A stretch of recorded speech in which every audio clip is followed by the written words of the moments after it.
Ketika Allah hendak menciptakan Nabi Adam, Allah berfirman kepada bumi, "Sesungguhnya aku akan menciptakan makhluk dari tanahmu nantinya.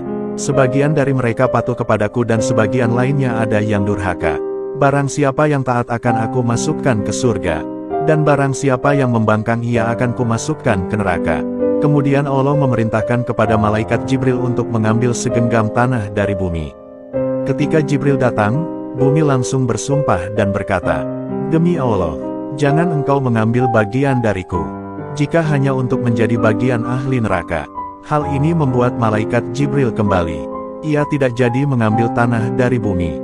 Lalu Jibril bermunajat kepada Allah, "Wahai Tuhanku, bumi telah bersumpah dan berlindung dengan namamu. Aku tidak jadi untuk mengambilnya."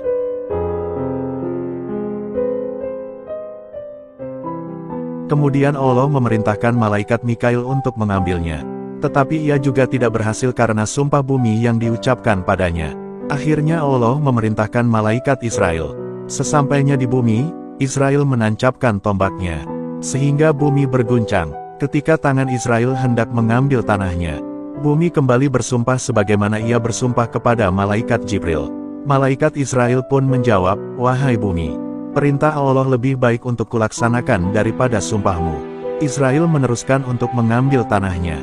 Ia ambil tanah dari 4 arah bumi, dan juga mengambil tanah dari bagian gunung serta bagian dataran rendah. Ketika selesai, tanah tersebut ia bawa ke hadapan Allah.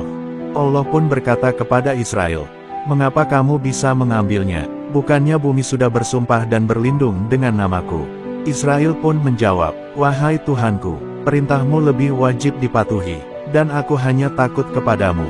Mendengar jawaban malaikat Israel, Allah berkata kepadanya, "Kalau begitu, engkau aku jadikan malaikat pencabut nyawa dari semua makhluk." Sebelumnya tidak ada satupun malaikat yang bertugas untuk mencabut nyawa. Allah memerintahkan Israel untuk meletakkan tanah tersebut di pintu surga. Kemudian tanah tersebut diambil oleh malaikat Ridwan untuk mencampurnya dengan air telaga dari surga. Setelah dicampur, tanah itu dibiarkan selama 40 tahun sehingga mengeras menjadi tanah liat. Kemudian dibiarkan 40 tahun lagi sehingga dijadikan bentuk jasad yang baik. Imam As-Salabi mengisahkan, ketika tanah Adam telah dicampur, Allah menghujaninya dengan air kesedihan selama 40 tahun. Kemudian disusul air hujan kebahagiaan selama 1 tahun penuh. Hal inilah yang menjadikan kebanyakan manusia di dunia lebih banyak berduka daripada bahagia. Setelah semua proses selesai, Allah menampakkan bentuk fisik Nabi Adam. Tingginya sekitar 60 zirok, memiliki 360 urat besar dan 240 urat kecil. Ada 12 ruas-ruas, dan di kepalanya terdapat 7 lobang. Maha suci Allah dengan segala ciptaannya. Ibnu Abbas meriwayatkan, saat Adam masih berupa tanah liat, iblis mendekati dan melihat Adam. Kemudian ia memukul perut Nabi Adam. Pukulan tersebut berbekas hingga menjadi pusar. Hal itu disebabkan rasa keingintahuan iblis. Apakah Adam bisa dimasuki apa tidak? Saat iblis mengetahui bahwa fisik Nabi Adam bisa dimasuki, ia pun masuk dan menjelajahi semua anggota tubuh kecuali hati. Iblis tidak diizinkan memasuki hati Nabi Adam, karena ia adalah tempat ibadah kepada Tuhannya.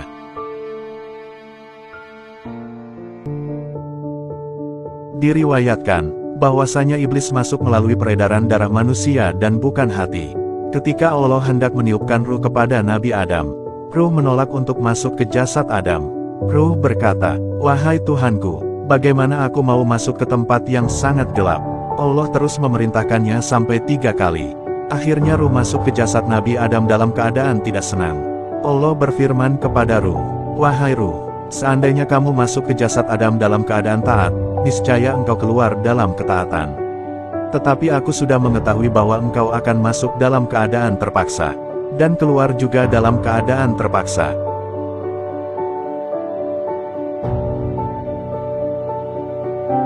Kemudian ruh tersebut masuk melalui otak Nabi Adam. Ruh berputar-putar selama 100 tahun. Kemudian ia turun kepada 2 mata Nabi Adam. Kedua mata Nabi Adam pun terbuka, dan ia mulai melihat jasadnya seperti tanah liat yang mengering. Kemudian ruh turun lagi menuju kedua lubang hidung Nabi Adam. Hidungnya pun bisa menghirup udara. Mulai sejak itu ia pun bernafas. Ketika itu juga ia bersin. Kemudian Allah mengilhamkan kepadanya untuk mengucapkan Alhamdulillah. Setelah ia bersin, Nabi Adam pun berkata, Alhamdulillahirobbil alamin. Allah menjawab, Yarhamukallah, yang artinya, Tuhanmu merahmatimu wahai Adam. Ujian dan doa setelah bersin ini aku berikan kepadamu dan keturunanmu kelak. Hal ini sekaligus menjadi kesunahan untuk mengucapkan hamdalah dan menjawab orang yang sedang bersin.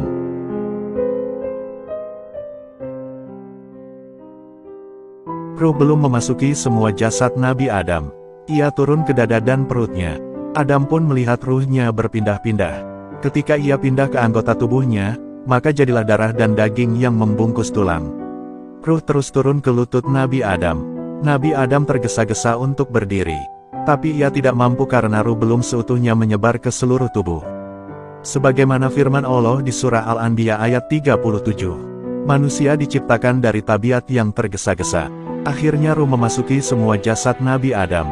Ia pun berdiri dan menggerak-gerakkan tubuhnya. Dan sempurnalah penciptaan Nabi Adam dengan izin Zat Sang Pencipta.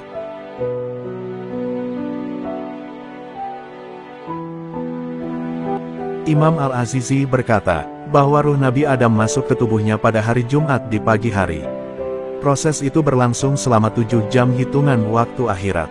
Kemudian Allah mengenakannya pakaian dari surga yang berwarna hijau yang terbuat dari kain sutra. Ia juga diberikan mahkota terbuat dari emas yang ditaburi intan permata. Cahayanya mengalahkan sinar matahari. Ia juga mengenakan cincin kehormatan. Nabi Adam menjadi makhluk yang paling indah. Di wajahnya terdapat cahaya Nabi Muhammad yang sinarnya terang bak rembulan di tengah gelapnya malam. Allah memerintahkan malaikatnya untuk membawa Nabi Adam berkeliling di langit ketujuh selama 100 tahun. Sehingga ia banyak menyaksikan hal-hal yang luar biasa di sana.